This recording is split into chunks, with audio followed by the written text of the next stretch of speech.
Hey everybody, on Gordon's Garage. Thanks for tuning in one more time. This episode, I need to go from electric to gas powered. We're going to swap this thing over, or at least try.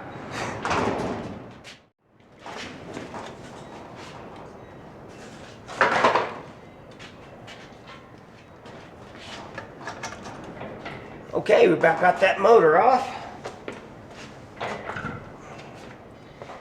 And yeah, we got a V-belt, a pump. We've got an electric switch here, but gas motor's not going to be able to use that. So I'm going to have to figure out a new way to do that. Let me show you what I got.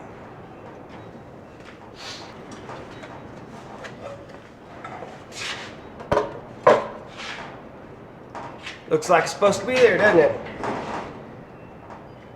Okay. So the first thing I got was a motor. A couple things I had to check. The diameter of this shaft coming out the back side, I was really wanting it to be a certain size to fit the pulley that came off the back of this electric motor. But see, there we already got a problem, because this is just a solid piece of metal. That means when this thing's running, this thing is pumping non-stop. What stops it from pumping? This switch stops the electric motor. So I had to try to figure out how do the gas motors one work, and yeah, try to find some parts. And I did. Check them out.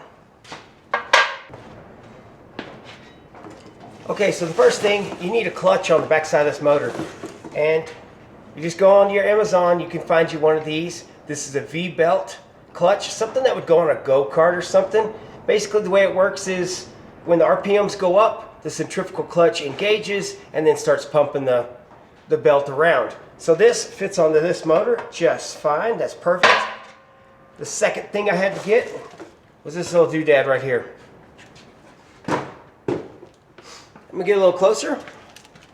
So this little gizmo here is basically nothing more than a little cable. This is a little steel rod that comes out of this cable, and on the other end you plumb this into your air tank, and whenever so many PSI happen, it shoves this cylinder, and which in turn shoves that on your throttle. Yeah. So let's see what I can do here. If I plumb this here, I've got plenty to run to any of my throttle linkage here and here. But what I've got to figure out is whenever the PSI is on this, it's going to shove the cable that way. So right now it's retracted in. That means it should be full throttle. So whichever direction this cable runs into this throttle lever, it's got to be where I'm trying to hold it full throttle right now. And then whenever it gets so many PSI, it should be 130. It should actuate and it should idle down, which is cut the fuel off. So I've got to look at my machine here. And I've also got to figure out how I'm going to attach this hose somewhere steady so that it'll push it out or pull it in like I'm wanting.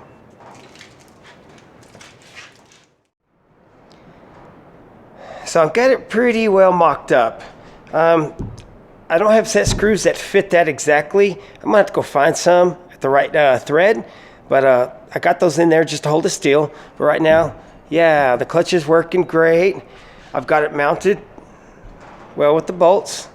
All right, and then I have the actuator tied in. It's running around. I know it's upside down. I moved it that way on purpose, so I'll have this to pull from like this instead of pulling from up top. I found a little hole right there. I put the cable in it, but the cable slides through this. I'm not sure if that's supposed to be held down tight, or since it actuates and it's holding on to the housing right here at this point, if it will actuate it without needing to be held down tight here. I thought there was going to be some adjustments I was going to have to make to tune it in to where it idles it down to a low enough RPM that the clutch would disengage and then re-engage the right RPM. Yeah. So all I had to do is take off the exhaust, which is 2 bolts over here, and get to that tab right there. That tab was on here and it was just holding this wire away from the engine, which I kind of reorganized that. Maybe not. There, I routed above it. I've just got to make sure whenever I put my exhaust back on, it's not going to be touching that. But that seems to be okay. It's time to add some oil.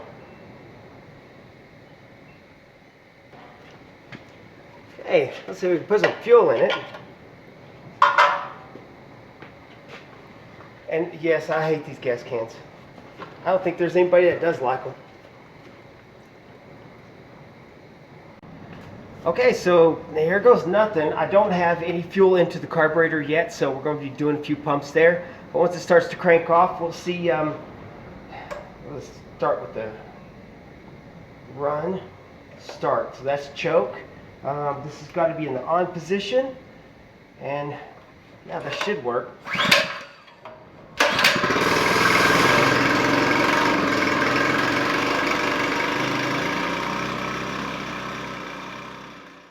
Okay, the motor started running. It's doing great. It was running. The pump was pumping. Just I couldn't believe it started on the second pull. But a couple things need to be addressed. One, I do need to cover this belt back here. There's a little plastic cover back here. I'm going to put that back on. I need to find the proper set screws. With that said, yeah, let's see what happened. It went so far and then it just took off. And I was like, what's going on? And I noticed the pump wheel wasn't pumping anymore. This pulley came off. I had 2 set screws in it. So now I get to walk around the shop and see where that sucker shut off to. I don't know where it went. So let me find those and get that all situated back up. And I noticed a couple other bolts on there on the handrail. They vibrated loose due to the vibration of the gas motor. So yeah, I gotta find some stuff. I'll be right back. Okay, let's see if we can get this guard on here. Is that the way it goes? Go further than that. Something like that. Something like that. Yeah. Oh, there we go. And this belt can hang here for a second. I know this goes right in here. Like that.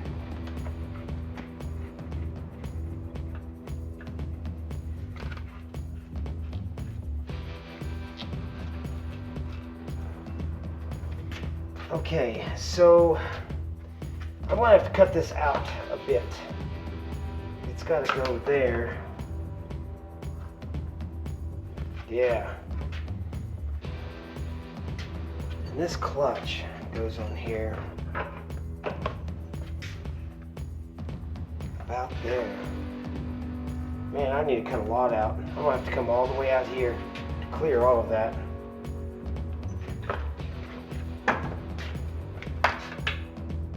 Okay, I've got this back cover back on. It looks pretty good. We're back at that point. Let's try to start it up and see if it just goes kaplooey or what.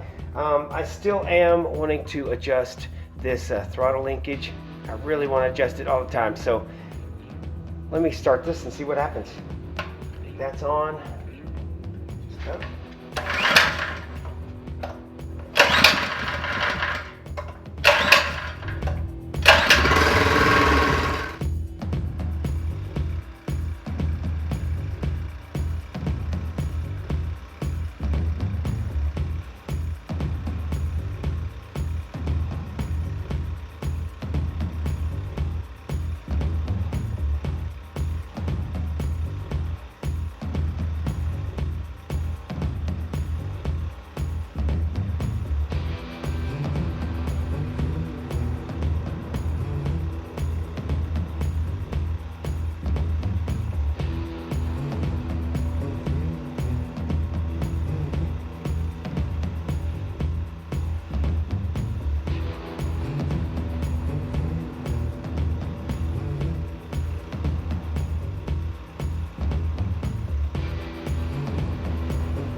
Okay, more bolts kind of rattled loose there from my little handle, but other than that, everything seems to be working okay. Only mistake I made was when I purchased this right here, this actuator, whenever so many PSI of air comes on, I didn't note how many PSI this was set for. I will look up the website and see if I can adjust it any. I doubt I can, but this thing shuts off the motor at 50 PSI. So yeah, I want a little more than that. So what I'm going to do is I'm going to have to manually run this thing. Basically, I'm going to take this thing back off, and what I'll do is I'll just run it full throttle till I see it gets up to here and not leave the air compressor, and then shut the motor off. And run the motor like it's intended to run instead of off of this actuator here. Man, I really hate starting it whenever it's full blast. I hardly ever start anything full throttle. All right, well, that's where that ended up. I can still function off grid with no electricity. So that kind of halfway success, plausible. Hey, y'all have a good weekend.